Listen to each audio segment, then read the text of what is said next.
Welcome. Today we open the pages of a powerful story, one marked by love, loss, betrayal, and redemption. A tale that isn't just heard, it's felt deep in the soul. But before we begin this journey, I'd like to invite you to be part of our community. Hit that like button, subscribe, and tell me in the comments where in the world you're joining us from. Your voice is an important part of this adventure. Get ready, because what you're about to hear is something you'll never forget. The rebuilt legacy. The stones that speak. The wind, that old sculptor of the desert, swept through the rugged canyons, whispering through the branches of the juniper trees that stood as silent guardians of the valley. Their twisted trunks, like columns of some ancient temple, seemed to contort under the weight of 1,000 stories of sun and frost.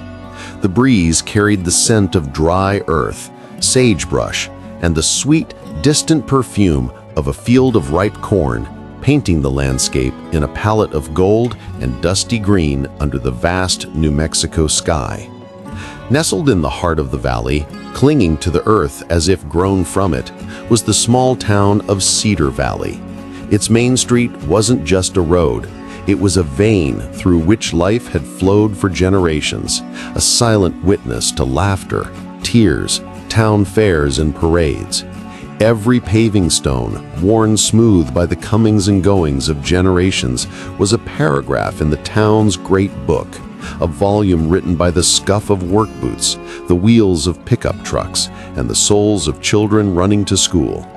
There, anchored firmly to the land, as if its foundations were deep roots, stood Arthur Mitchell's house. It wasn't the largest, but it was the most cared for. The whitewashed facade shone in the afternoon sun, blinding in its purity, and the shutters, faded to a soft gray by sun and rain, whispered tales of countless winters and summers. The house, with its pots of geranium on every windowsill, breathed an austere serenity, a perfect reflection of the man who lived there. Arthur, at 68, was the backbone of that place. His back, though not as straight as it once was, still held the unyielding dignity of a man who had borne responsibilities without flinching. His hands, large and knotty, were raised relief maps of a life of labor.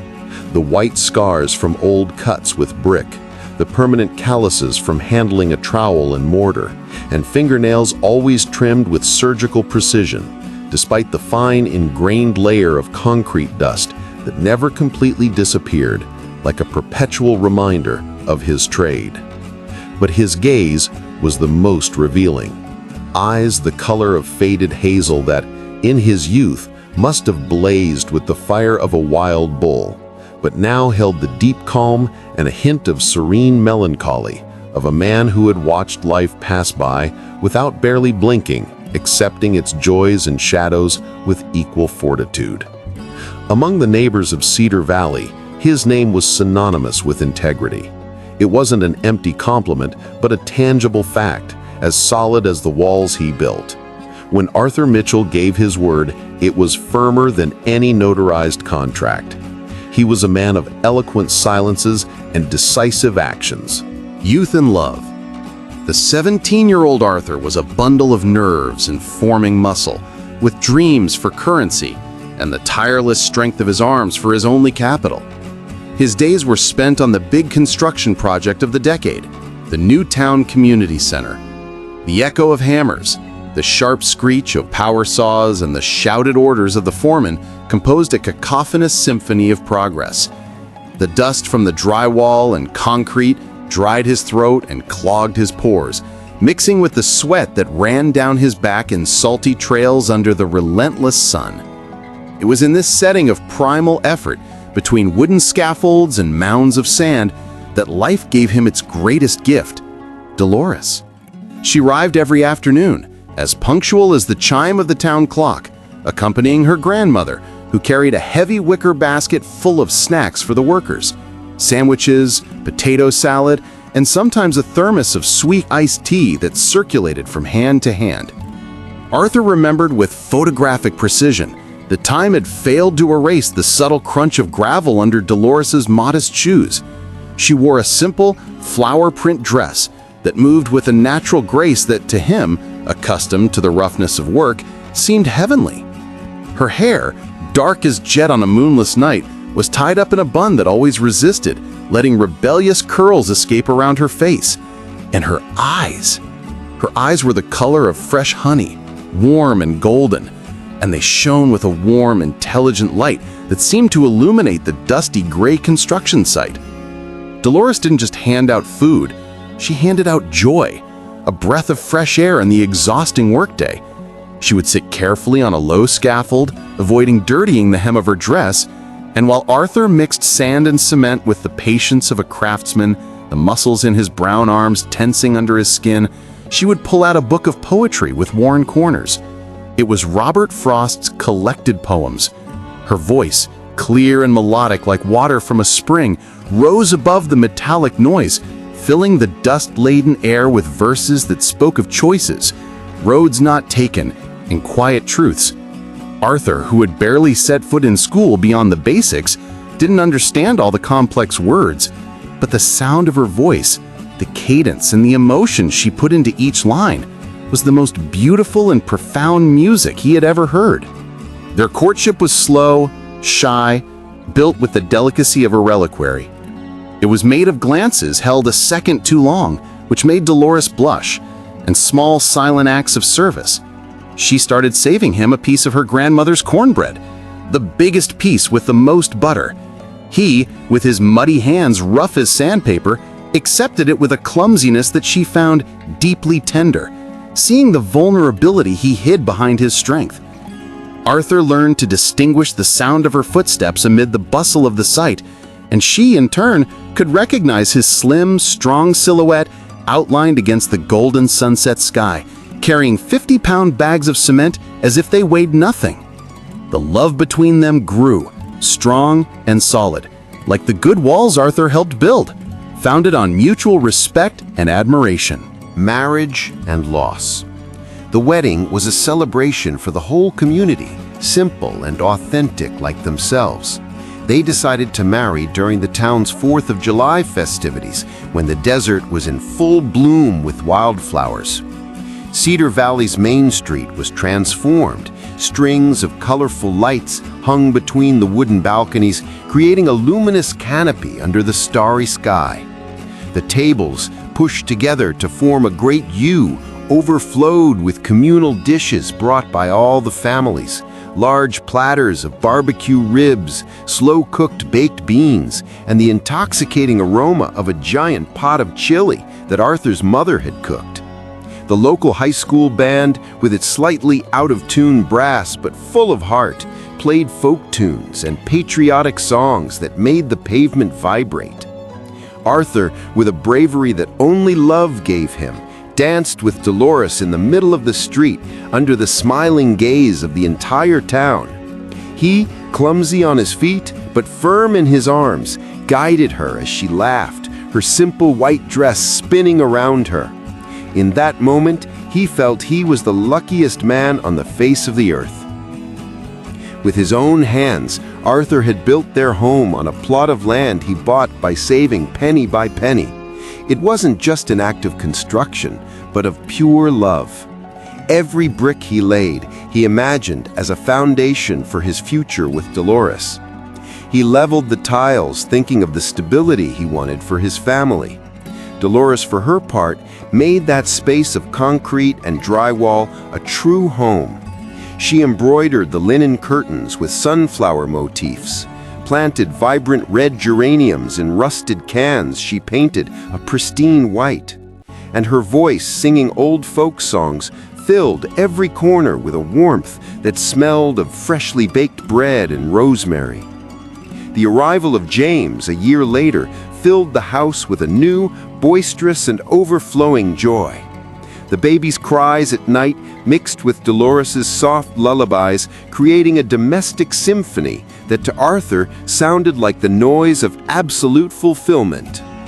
He would come home tired from the job site, his body aching, but the moment he crossed the threshold and heard the laughter, His weariness vanished as if by magic.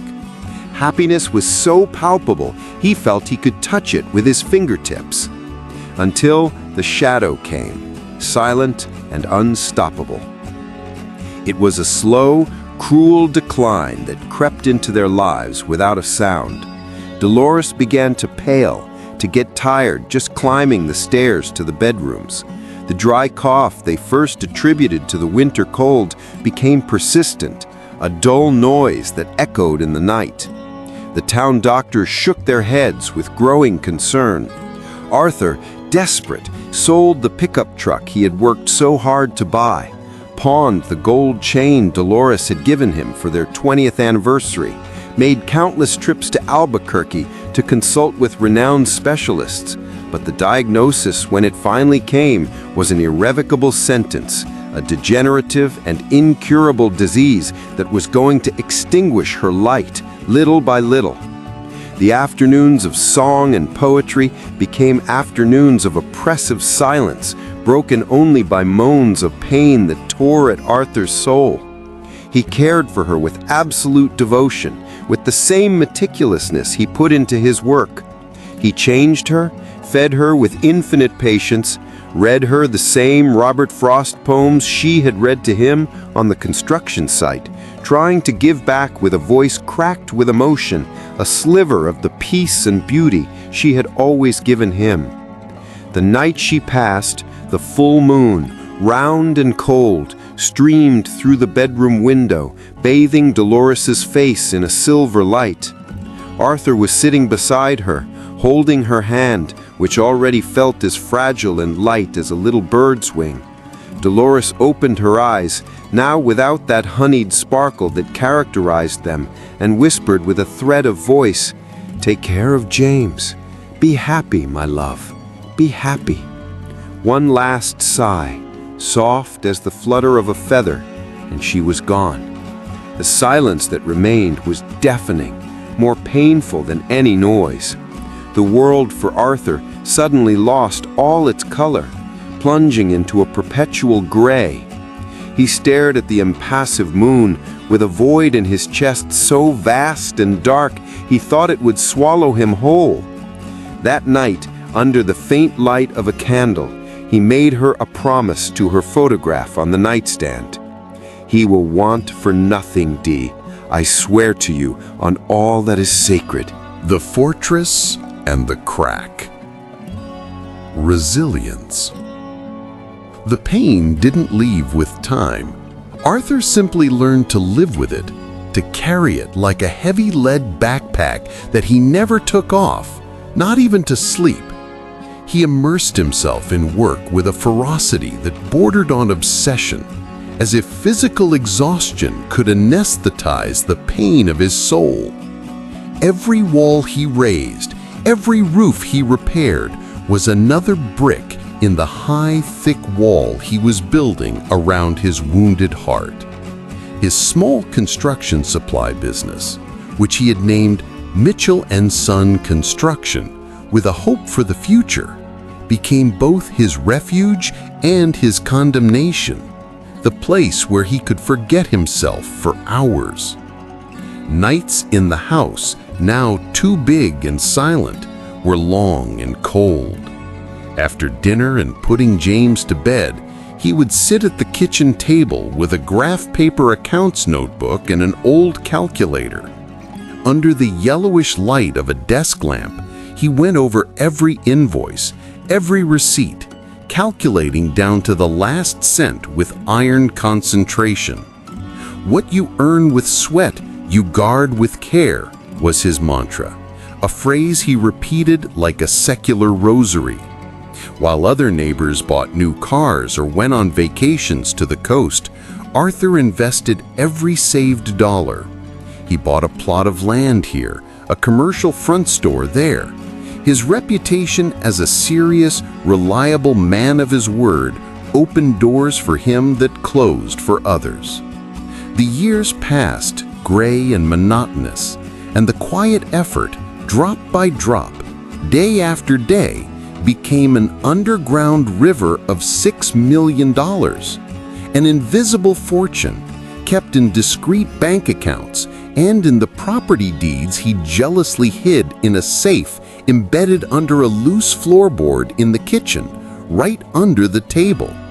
It was the legacy for James, the materialization of his promise to Dolores. Chapter 2. The Seed of Ambition.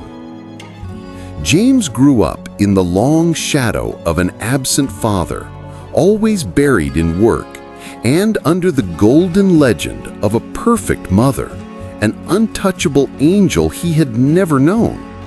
He studied law, a degree that filled Arthur with silent pride, who he saw as a social ascent he himself could never have. In college, he married Helen, a city woman, elegant, with a wide white smile that dazzled at social gatherings, but which, in the privacy of their home, too often transformed into a grimace of perpetual dissatisfaction. For Helen, Arthur's austerity wasn't a virtue, but an embarrassing stinginess, an incomprehensible anachronism. "Look at this house, Jamie," she'd say, walking through the living room with an index finger that collected imaginary dust. "Your father has more money than half this county combined, and he lives like a farmhand. It's an insult. That money should be circulating. It should be giving us the life we deserve, not accumulating dust in a bank account. We could have our own law firm. We could live in Santa Fe." James, at first, defended him weakly. "It's his money, Helen. He earned it with the sweat of his brow. We have no right." But Helen's pressure was constant, a stopless drip that wears away the hardest rock. She used every weapon at her disposal. Comparison with others. Look at the Carters with their new practice and the latest model Mercedes. We're still in this shabby office with a 10-year-old car. Manipulation through their son, Jake. Jake deserves to study abroad, to have opportunities we never had. Are you going to deprive him of that because of your father's stubbornness? And even veiled contempt, the most effective one. "Sometimes I think you have no ambition, that you're just like him, that you're happy with the crumbs." Jake, growing up in the era of social media and immediate consumption, was easy target for his mother's rhetoric. He saw his high school friends showing off high-end cars, brand-name sneakers costing hundreds of dollars, trips to Cancun for spring break. "Grandpa's a miser," he once said at dinner, knowingly repeating words he'd heard from his mother. "With what he has, we could have a house with a pool in the new subdivision. Instead, he lives like he's broke." Little by little, the respectable admiration James felt for his father, for his bomb-proof integrity, began to crack. He started to magnify his small, forgetful moments, normal for his age, transforming them into symptoms of an unstoppable and dangerous decline. One day, when Arthur forgot to turn off the stove after making coffee, Helen cited it as definitive proof of his incapacity. The seed of betrayal, watered daily by unchecked ambition and misunderstanding, took deep and poisonous roots in soil that was once fertile only for love and respect. The seed of ambition. James grew up in the long shadow of an absent father, always buried in work, and under the golden legend of a perfect mother, an untouchable angel he had never known. He studied law, a degree that filled Arthur with silent pride, who saw it as a social ascent he himself could never have. In college, he married Helen, a city woman, elegant, with a wide white smile that dazzled at social gatherings, but which, in the privacy of their home, too often transformed into a grimace of perpetual dissatisfaction. For Helen, Arthur's austerity wasn't a virtue, but an embarrassing stinginess, an incomprehensible anachronism. "Look at this house, Jamie," she'd say, walking through the living room with an index finger that collected imaginary dust. Your father has more money than half this county combined, and he lives like a farmhand. It's an insult. That money should be circulating. It should be giving us the life we deserve, not accumulating dust in a bank account. We could have our own law firm. We could live in Santa Fe." James at first defended him weakly. "It's his money, Helen. He earned it with the sweat of his brow. We have no right." But Helen's pressure was constant, an unstoppable drip that wears away the hardest rock. She used every weapon at her disposal. Comparison with others. Look at the Carters with their new practice in the latest model Mercedes. We're still in the shabby office with a 10-year-old car. Manipulation through their son Jake. Jake deserves to study abroad, to have opportunities we never had. Are you going to deprive him of that because of your father's stubbornness? And even veiled contempt, the most effective one. Sometimes I think you have no ambition, James, that you're just like him, that you're happy with the crumbs. Jake, growing up in the era of social media and immediate consumption, was an easy target for his mother's rhetoric.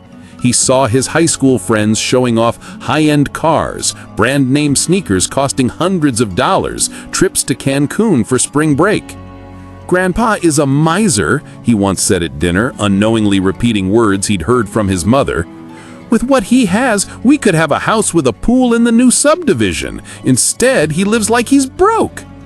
Little by little, the respectable admiration James felt for his father, for his bomb-proof integrity, began to crack.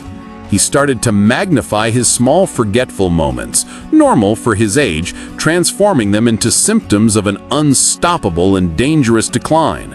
One day, when Arthur forgot to turn off the stove after making coffee, Helen cited it as definitive proof of his incapacity.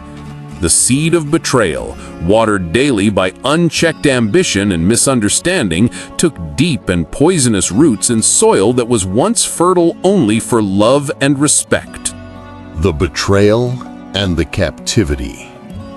The final decision was made in absolute darkness, in their living room with the blinds drawn. James, his heart shriveled by a nauseating mix of fear, greed, and a terrible guilt he tried to drown, had become a stranger to himself. He spent nocturnal hours in front of the computer's bluish screen, searching in shady legal forums and websites of dubious reputation, how to declare a family member incompetent, wills and guardianship, elder law. He found a lawyer with flexible morals, a man with a loud tie and a lusterless smile who only saw the color of money. Together, over coffees and synthetic leather folders, they meticulously wove the lie. They falsified medical reports, exaggerated anecdotes of Arthur's forgetfulness into tales of senile dementia.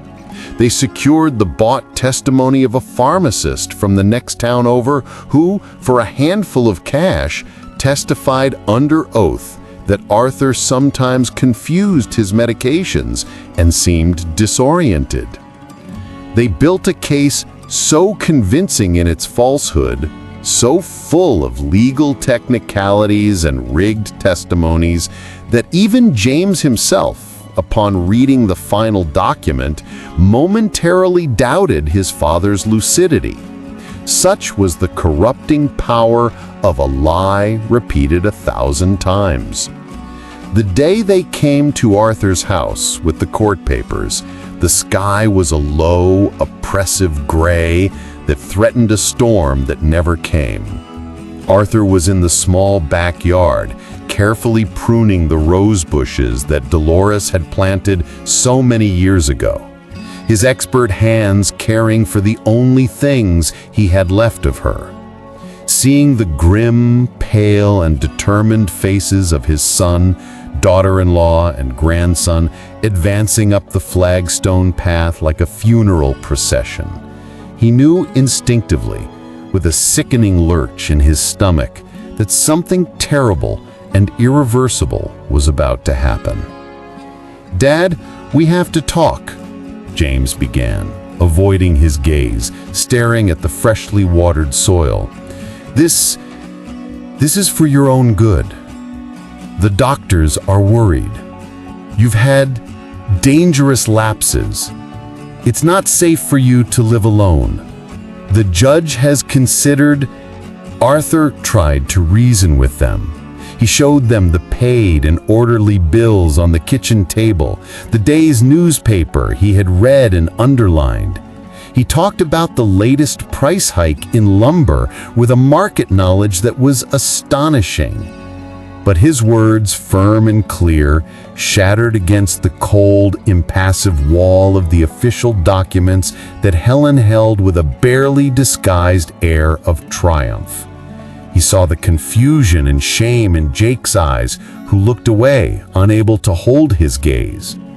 But the most painful thing, what pierced his soul like a spear, was seeing his own son, the boy he had rocked in his arms, the one he had taught to ride a bike, using the laws that should protect the weak to lock him up, to declare him insane. It was the ultimate betrayal. As he packed his few belongings into an old suitcase, his gaze fell on the wedding photo with Dolores, framed in silver on the dresser.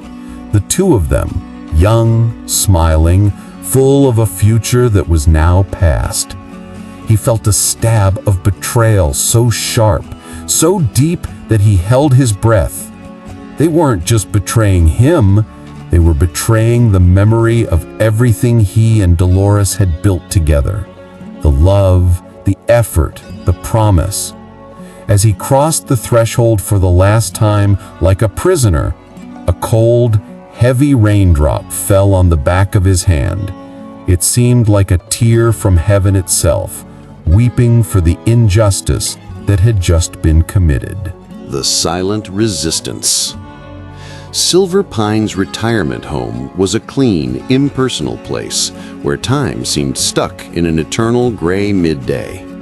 It smelled of bleach and reheated food, a scent that clung to clothes and souls.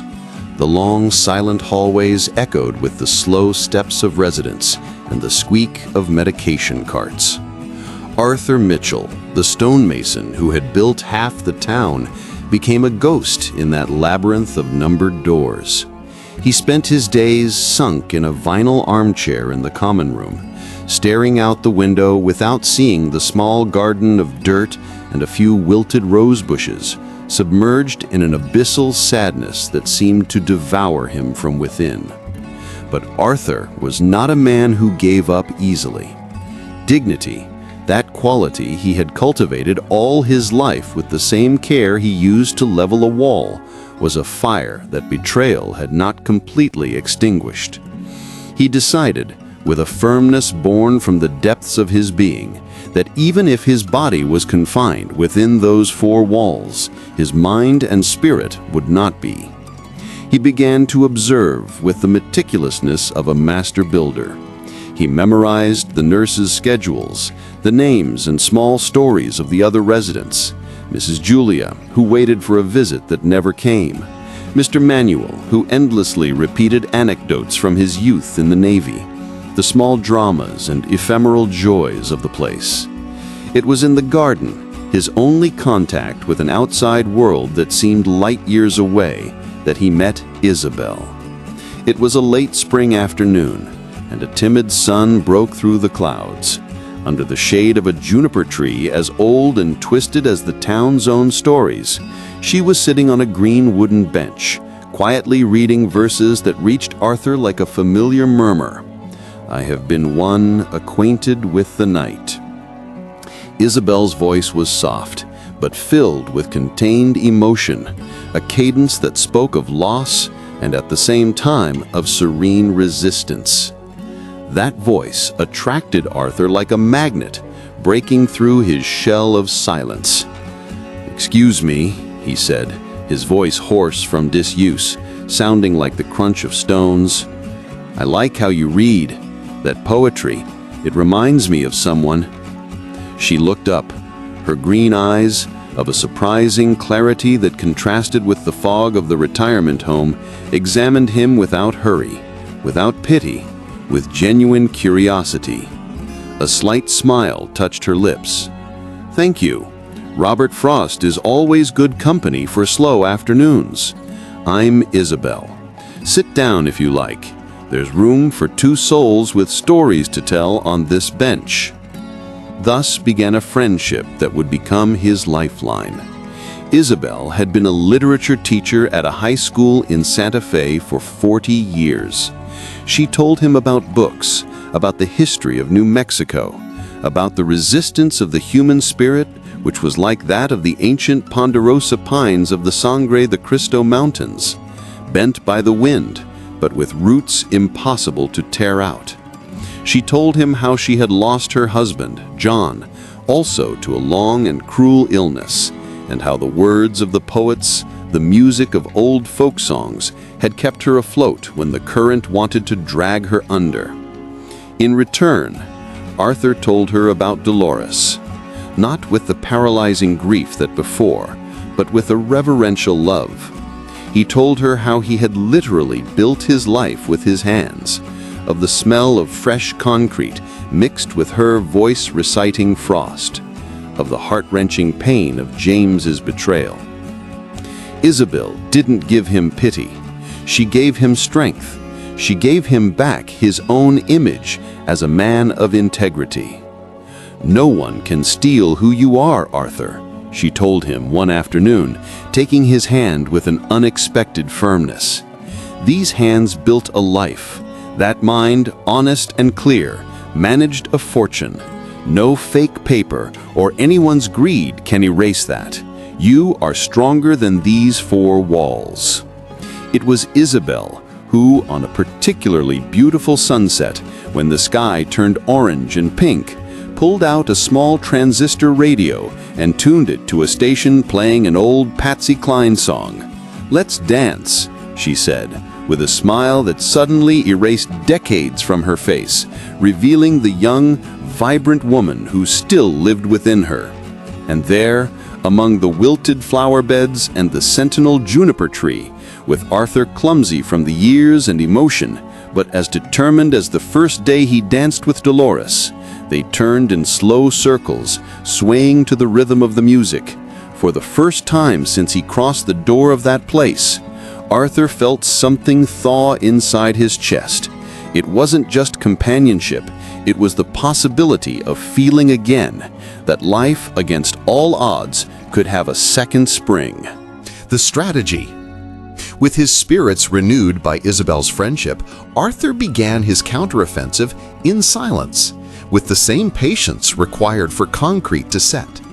He started helping other residents read the letters their family sent, deciphering the fine print on medicine labels, calculating their small pensions with millimeter precision.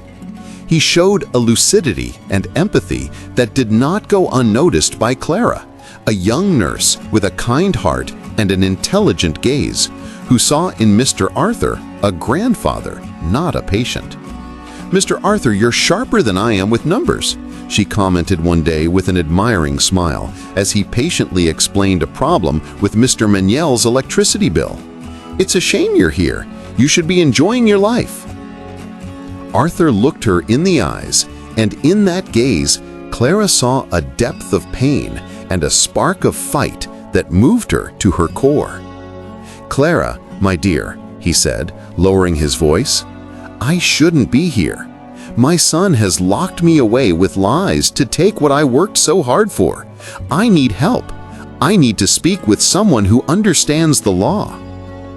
Clara, after a moment of shock where her smile faded, saw the incontestable truth in his eyes. It wasn't the paranoia of a confused old man. It was the serene certainty of a man unjustly treated. That same afternoon, after her shift, she connected Arthur by phone with her cousin Martha, a young but brilliant lawyer with a firm sense of justice, who worked in Albuquerque and specialized in elder rights law. When Martha heard Arthur's story, her indignation was as great as her determination. She arranged a visit to the retirement home, and, after speaking at length with Arthur and Isabel, she knew she had a case of flagrant injustice on her hands. "Mr. Arthur," she said, closing her folder with an energetic gesture, "what your son has done is a serious crime. They've built a lie on the foundations of greed. But don't worry, false foundations crumble with a good blow of truth. We're going to dismantle this house of cards they've built, brick by brick." The trial. The courtroom in the county seat was cold and austere, with dark wood-paneled walls and portraits of old jurists who seemed to observe with severity. James and Helen arrived impeccably dressed. He in an expensive suit that now hung too loose on him. She in a pearl gray pantsuit meant to project an image of legitimate concern and contained elegance. They tried to look like a troubled family, but the tension in their jaws betrayed their panic. Arthur, in contrast, arrived in a simple suit, the same one he had worn to James's wedding, carefully ironed by Isabel. He walked arm in arm with Martha, whose young, confident presence was a bastion of strength. In the back row, Isabel and Clara sat together, sending him waves of silent support. Jake, the grandson, had chosen not to attend, ashamed and confused. Martha was relentless, precise as a scalpel. Her strategy was not to defend Arthur, but to attack the fraudulent construction of the guardianship. She presented witness after witness, the town's mailman who confirmed under oath that Arthur always lucidly discussed the day's news, the local grocer who attested to his impeccable memory for prices and accounts, an independent neurologist hired by the defense who certified after exhaustive tests Arthur's full cognitive capacity. Then, she dismantled James's false evidence with devastating meticulousness. She pointed out inconsistencies in the dates of the falsified medical reports, signatures that didn't match notarial samples, and discredited the testimonies of the witnesses, like the pharmacist, demonstrating that they didn't even know Arthur personally or had been coerced. When it was James's turn to testify, the house of cards collapsed. Under Martha's incisive and calm interrogation, he stammered, contradicted himself, sweated profusely. The lie, exposed to the raw light of the courtroom, became fragile and ridiculous. Arthur asked to speak. He stood up with a deliberateness that imposed silence in the room. His voice, low and hoarse at first, gained strength with each word until it filled the space with a moral authority that came from the gut. "Your Honor," he began, addressing the judge, a middle-aged woman with a serious but attentive face. "I've spent my life building things. I built walls with my hands. I built a business from nothing. I raised my son after pain took his mother from us. The only thing I didn't know how to build was a defense against my own flesh and blood. I haven't come here today for the money. Money is earned and lost. I have come for my name, for my freedom, for the right to grow old with the dignity I've earned with the sweat of every single day. What hurts is not the confinement in the retirement home, but having lost along the way the son I taught that the only thing worth building in this life is a reputation as an honest man. That is what is priceless today." The silence that followed his words was absolute, charged with an emotion that constricted hearts. The judge, visibly moved but professional, ruled within minutes. She annulled the guardianship due to falsification of the facts that motivated it, restored all of Arthur's civil and property rights, and, most importantly, opened a criminal investigation against James and his lawyer for perjury, falsification of documents, and coercion. Rebirth and legacy. Arthur did not want to return to the big house in Cedar Valley, full of sweet and bitter ghosts. He sold it, and, with Isabel firmly by his side, embarked on a journey of discovery, not just of New England, but of themselves. Their first destination, laden with symbolism, was the coast of Maine. They weren't pilgrims by religious faith, but travelers in search of beauty and peace. They walked the streets of Camden, admired the majestic schooners in the harbor, and got lost in the farmer's market, where Arthur delightedly sniffed the aroma of fresh lobster, blueberries, and herbs from the stalls. But the culminating moment was the visit to Acadia National Park. Arthur stood absorbed before the Thunder Hole, watching the waves crash against the rugged pink granite coast. He didn't see a divine work of art, but the work of glaciers and time, forces as powerful and patient as his own hands. "Look, Isabel," he whispered, "this rock has seen some work. This is a legacy." From there, they drove down the rugged, evergreen coastline. They rented a small car and let themselves wander. They stopped in Portland, falling in love with its historic Old Port District, with its cobblestone streets and brick buildings where they sat to have coffee and watch life go by. Then, they ventured to a small island community accessible by ferry. They walked its narrow lanes with weathered shingle houses and lobster traps stacked by piers. The sound of the Atlantic crashing against the rocks and the smell of salt and wet pine filled their senses. They felt the ancestral strength of a land that meets the ocean. Finally, almost by chance, they found their definitive refuge. It was in a small fishing village on the coast called Haven's End. The cottage was white, single-story, with shutters of an intense blue, like the sky on a summer evening after the rain. It wasn't just any house. It was built on a small promontory, so that from its wooden porch you could see the entire cove, with the lobster buoys bobbing like ellipses on the water. In the distance, the green silhouette of a small island closed the horizon. The sound of the sea, eternal and powerful, forever replaced the oppressive silence of the retirement home. In the mornings, the scent of salt and fresh seafood drifted through the windows, mixed with the woody smoke from the neighbors' chimneys. The local people, of a reserved character, but with an honesty tested by nor'easters, welcomed them without uncomfortable questions. Arthur, the man of the inland desert, learned to distinguish the tides, to listen to the rhythms of the water, and in that constant dialogue with the sea, he found a deep peace he had never known.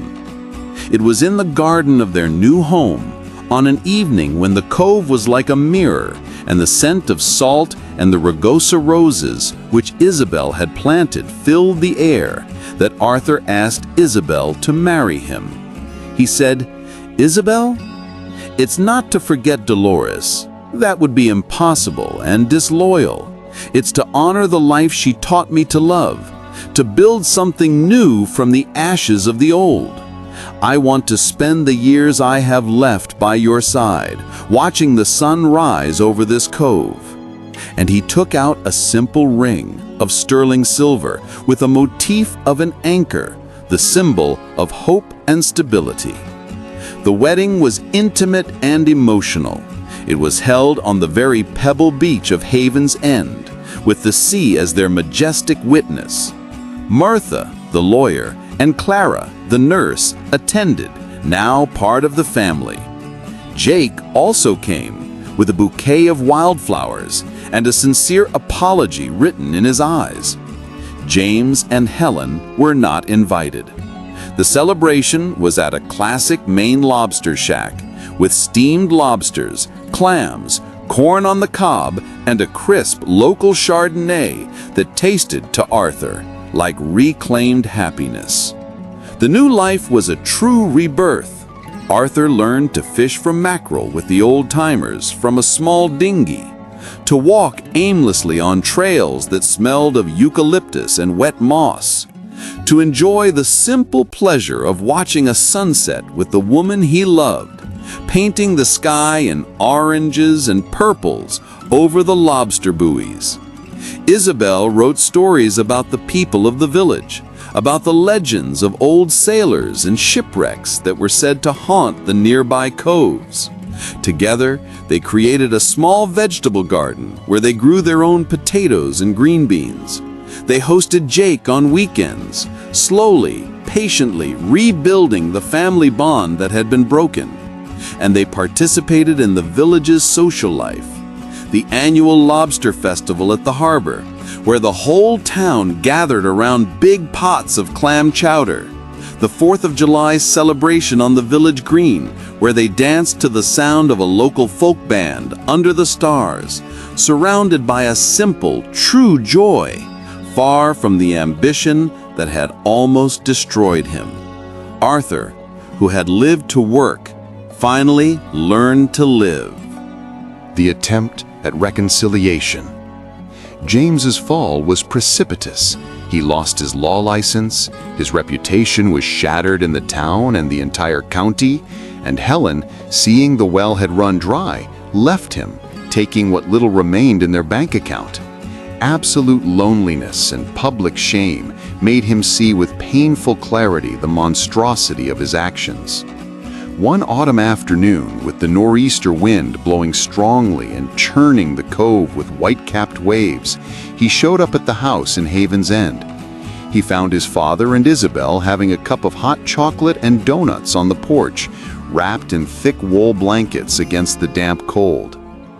"Dad," he murmured, his voice broken by the wind and emotion, his face gaunt and aged. "I've come to tell you I'm sorry. I'm truly sorry. I've lost everything, and in the solitude, I've finally understood all the harm I did to you." Arthur looked at him for a long minute. He didn't see the ambitious man blinded by greed, but the frightened boy he once was, the boy he used to comfort when he fell. A deep sigh escaped his chest. "I forgive you, James," he said with a calm that was more powerful and solemn than any shout. "Resentment is too heavy a weight for my years. I forgive you for me, so I can live in peace for the days I have left." James felt an immense relief, a knot coming undone in his throat. But Arthur continued, his gaze lost on the low tide that exposed golden sandbanks and rocks dressed in mussels. "But forgiveness is not forgetting. What you did, taking my freedom, trying to rob me of my lucidity, my name, that leaves a mark, son, a mark that doesn't fade. We can be cordial.